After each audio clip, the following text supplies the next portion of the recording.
अस्सलाम वालेकुम। ब्यापा के दस्तरखान में आप सबका वेलकम है। आज बना रहे हैं तुरई की भुजिया। 3 किलो हमने तुरई लिए, इस शेप में काट लिए।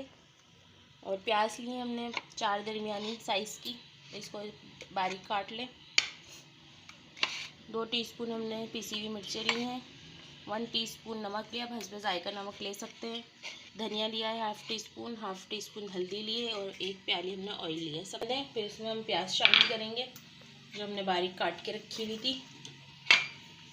ऑयल गर्म हो चुका है, प्याज शामिल करेंगे। प्याज कर लें।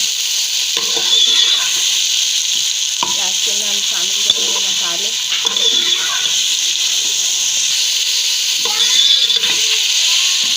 प्याज शामिल करने के बाद हम इसमें डालेंगे मसाले जो हमने पिसी हुई मिर्ची, हल्दी, नमक और धनिया लिया था वो शामिल कर देंगे।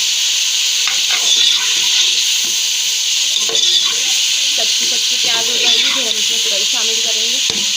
लेकिन देखें हमारी तुरई भून चुकी है। अब इसमें हम 1 टीस्पून नींबू का रस शामिल करेंगे और थोड़ी सी हरी मिर्च डालेंगे इसके अंदर।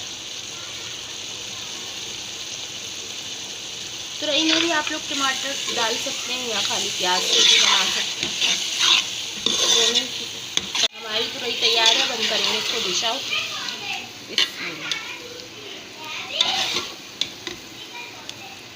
नाज़रीन, हमारी तुरई की भुजिया तैयार है। अब आप लोगों से लेती हैं इजाज़त। कल मिलेंगे। अल्लाह हाफ़िज़। लाइक करें, शेयर करें, सब्सक्राइब करें। अल्लाह हाफ़िज़।